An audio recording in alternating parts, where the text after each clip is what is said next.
Vous écoutez France Culture. Carte blanche à Caroline Forest. Bonjour Caroline. Bonjour Ali. Et ce matin, vous nous parlez du courage des colombes. Oui, je voulais insister sur le courage des colombes parce que nous sortons d'une période tellement violente au Proche-Orient qu'on y a surtout entendu voler les faucons.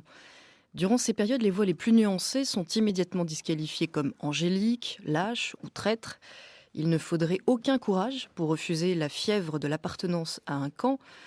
Alors maintenant que les armes se sont tues, on l'espère pour quelque temps, il est temps de réentendre ces voix couvertes par le bruit du mortier et des bombes, d'autant qu'elles sont rares dans ce conflit, plus que dans n'importe quel autre, ce qui explique peut-être pourquoi il dure autant. On semble compter sur les doigts d'une main ceux que la confrontation entre Israéliens et Palestiniens n'excite guère. Yariv Oppenheimer est de cela. Il est secrétaire du Mouvement pour la paix, Shalom Arshav en hébreu. Il fait partie de ces Israéliens qui résistent à la peur pour militer inlassablement en faveur d'une solution politique et non militaire, ce qui demande plus de courage là-bas qu'ici, vous vous en doutez.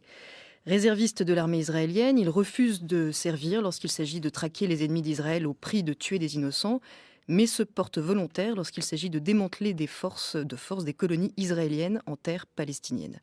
Il était à Paris dimanche dernier pour un rassemblement organisé par la branche française du Mouvement pour la paix, où il a dit combien il enviait le confort mental de ceux qui n'ont aucun doute au point de soutenir inconditionnellement soit les Israéliens, soit les Palestiniens. Et côté palestinien, Caroline ? Mais on se demande souvent, Ali, où se cachent les colombes du monde arabe. Il leur faut sûrement plus de courage pour s'exprimer. Leurs voix sont à la fois entravées par des gouvernements autoritaires, asphyxiées par des opinions publiques chauffées à blanc et menacées par les extrémistes. Et pourtant, elles existent. Je pense à cet homme interviewé la semaine dernière par une équipe de télé pour Envoyé spécial. Sous les bombes israéliennes, en pleine rue et devant témoins, il n'a pas hésité à dire sa colère contre les militants du Hamas qui avaient provoqué ce désastre avant d'aller se cacher sous terre en abandonnant la population de Gaza aux représailles. Quand on y pense, en dehors d'Europe, on a finalement fort peu entendu la colère de la rue arabe ces derniers jours, ce qui est à mon avis un signe. Un signe que la surenchère islamiste commence à fatiguer, en tout cas du côté des partisans sincères de la cause palestinienne. Mais encore faut-il avoir le courage de le dire. C'est ce qu'a fait l'acteur égyptien Adil Imam, le roi du grand écran arabe, comme on le surnomme en Égypte. La sentence n'a pas tardé. Dans un communiqué relayé par des sites djihadistes, l'actuel émir d'Al-Qaïda Maghreb appelle à la liquidation physique du comédien. Ce dernier a précisé qu'on avait largement déformé ses propos, mais persiste et signe « Je n'accepte pas que mon patriotisme et mon panarabisme fassent l'objet de surenchères de la part de personne ». Notamment de la part de ceux qu'il décrit comme confortablement installés dans des lieux luxueux pendant que le peuple palestinien n'a pas où se réfugier.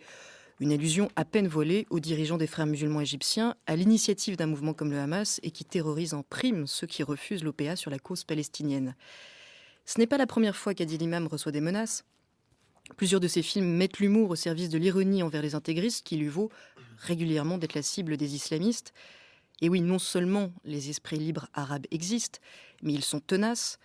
Et cette ténacité doit nous le rappeler, contrairement à ce que disent les partisans de la poudre et du canon, ne pas choisir le camp de la surenchère demande un certain courage. Merci Caroline Forest. Je rappelle qu'on peut réécouter votre chronique et y réagir sur le site des Matins de France Culture.